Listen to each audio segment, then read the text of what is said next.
Abdul Abdullah voice of Oromia guyyaa hunda gaafii nama gaafachaa oolta. Warra kaamarroon teenna sigaamatti gaafii carraa kana argannee maaltu asi fide irra Oromiyaas lafa Oromoodhaaf bakka walitti qaban. Isa keessaa tokko isaadhaan gara dheeraadhaaf as jiraannillee hoggayyuu wal agarru rakkoon gaariidha.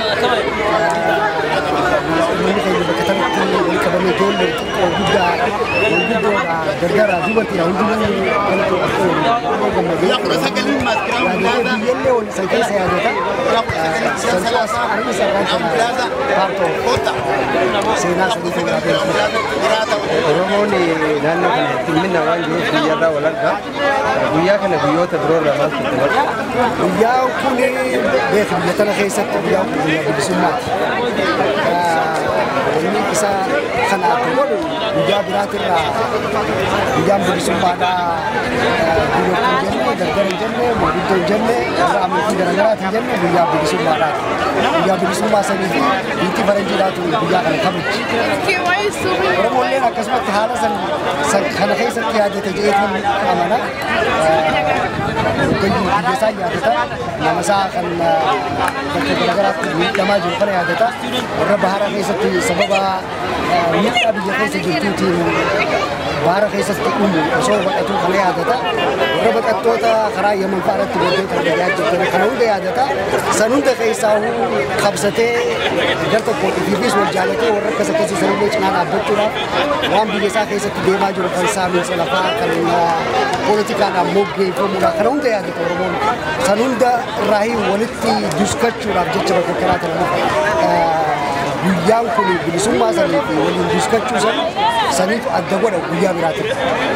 Gaarii ati mata dheeraadhaa fi fakkii kanarraa hirmaata akkasumattis gabaasa galchaa fi waan naannoo kanatti uummata hubachiisaa turte yaadannoon guddoon ati qabdu yoo jiraate baroota hedduu keessaa guyyaa kanatti kan hidhatu.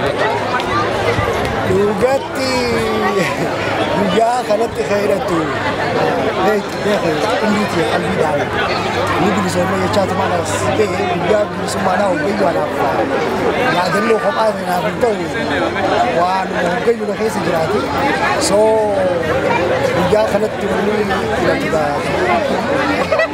kophatti adda baasee si fannisan jirtu ammoo bilisummaadhaan walitti hidhaadha biyya gartee ilmi namaa walitti qabamullee hin dandeenye waan fedhanne dubbachuu hin dandeenye bakkatti warri gaazexaatillee akkuma kanaa usaa dubbachuu hin dandeenye bakka akkasii irraa hin dhufe nuti keenya haala akkasii san keessa nuti gaddan kana dhageenye oltu irraa tokko wahii katabdanii jechuudhaan terroristiidha jedhanii banni waa katan ani faan amma terroristiidha laa وهين راديو الرافاهيما أمو أنت ربنا سو خلاص أكاسي جاتو أمو مرجفيتي خافيتي دبتشون تيرستي ولا مقول وسام بيسامون لفسامون أمتهينون تيرستي لما نقولين إيه أن تيرستي على كاسيتي تنام ولا تعرّن ترى بقى بكتر أسجرات فيادي terroristi jechuun qabee kana nama sadaachisa garuu ifa gochuudhaaf akka moo'ikka ilaalcha mootummaa Itoophiyaatti jechuu waan barbaadeessa egaa dhumarratti gaazexeessa Oromoo hangafa tajaajila guddaa hawaasa gochaa jirta.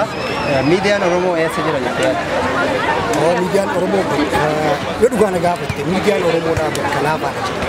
Xiqqaadha jira. Silaa hedduutu nu barbaachisaa. Voice of Oromiyaa 20 nu barbaachisaa. Gaazexaa afaan Oromoodhaa 50 faadhaatu nu barbaachisaa. Televiziyoona 20 faadhaatu nu barbaachisaa. Raantana keessatti waan wallakkaa'amuutu jirtu gumatti miidiyaan Oromoodhaa akka biraatti xiqqaadha jira. Ilmaan Oromoodhaa walii dandeettii qaban hedduutu jira. Hedduu san waan garagaraa bananii jiru gargaaranii sa'aa 24 akkaataatti deemuu danda'utti Raantana isteetii tana keessa jirta. Biyya tana keessa reediyoonota 50 faadhaatu jira.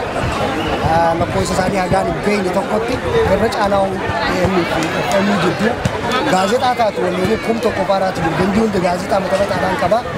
Miliyoona 5 akan taal waliin soota ani warma tuunsitii qofaan maqaa si dadhawe biitii akka teenyaa sana warra miliyoona 40 qabu akkaan itti siimillee akka biraa jalqaban iskiraachii irratti miidiyaan duratti jechuu qabaa humna uummata tokkoof waan kennuu danda'an keessaa tokko miidiyaan. Kanaafuu beeytoonni dandeettii qaban Oromoodhaa karaa duraa kanatti faayidaa irraan argatan waa miti ammoo gar tokkoon faayidaa qofaaf hojjetanii faayidaa mataa ifii qofaaf hojjetanii uummata kanaaf barnoota kennuudhaafis haa ta'u uummata kana jabeessuudhaafis haa ta'u miidiyaa irratti hojjechuu ni danda'u akka hojjetanii yaa ummatti isaan waliin dandeettii qabu keessattuu callisanii fi diideetti galuu hin qaban jechuu Jaliin Abdallaa gaaffii deebii hookaa Atilleen fayyaa ta'e.